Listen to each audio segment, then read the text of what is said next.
Hey guys, this is Aaron Davis, the Tattooed Powder.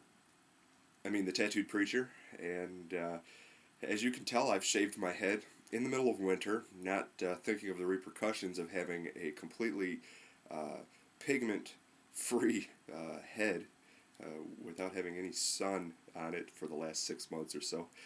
I was reading in Jeremiah chapter 29 today, and it reminded me of a quote that my pastor said here. It's been a few weeks back, maybe even a month or so back, and I want to read that quote to you. He said, "You will never have a moment in your life when you will disillusion God. He knows exactly what you are, but he also knows exactly what he created you to be." And in Jeremiah chapter 29:11 it says, "I know what I am doing. I have it all planned out, plans to take care of you, not abandon you, plans to give you the future you hoped for. When you call on me, when you come and pray to me, I'll listen. When you come looking for me, you'll find me. Yes, when you get serious about finding me and want it more than anything else, I'll make sure you won't be disappointed."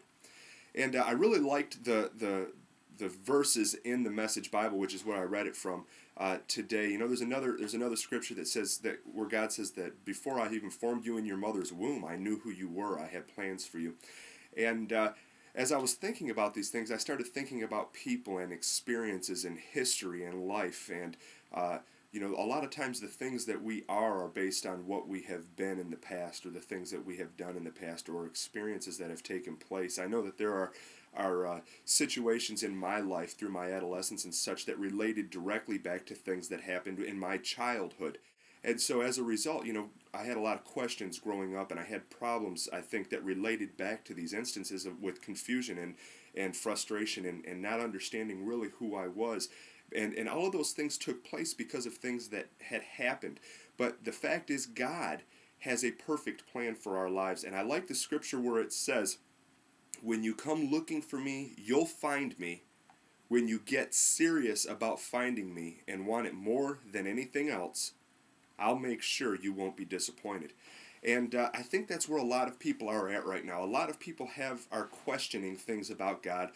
They're wanting to understand things, but they're not really. It's not a priority right now. It's more of a novelty, or well, I'm just kind of seeking a little bit of additional spiritual understanding, which is fine. Everybody starts from some point. But I think the real progress comes in our walk with God when we get serious about finding out who he is, a real desire to know him more and to have that intimacy and that relationship with him, because that's when his word says, when you're serious about finding me, I'll make sure you're not disappointed, because actually he wants to have that relationship worse than we do. I remember when I was probably, I don't know, 17 years old. I was just a kid, and had some devastating thing happen, probably relating to a girl, and I was frustrated and upset. And I remember being out in the driveway in the dark, probably midnight, screaming at God. And it's actually comical now, and I'm embarrassed even to share it because it was so ridiculous. But I'm looking up at the stars and I'm screaming, and I say, "God, God, I have these plans for my life. I have these desires, and they're as vast as the stars." Here I am trying to be philosophical with God, and I'm just being a total cheese. And I have these desires that are as vast as the stars, and these dreams. And I heard God say, and it wasn't like an audible voice, but it was more of an inward thing that was just so clear to me, and it was something I had never even comprehended or thought about before. I heard this voice that said, "Aaron, I know I put them there. Those dreams that I have, those dreams that you have, God put them there. He actually has plans for us. And when we seek him with all our heart, he says we won't be disappointed."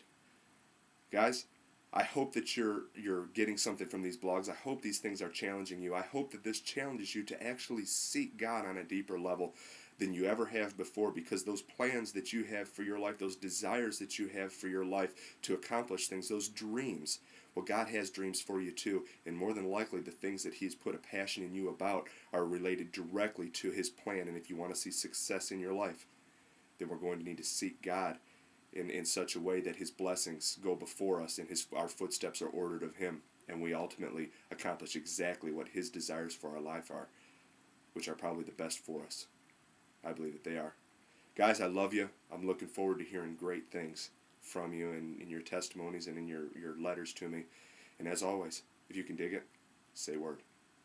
Standing on broken dreams, never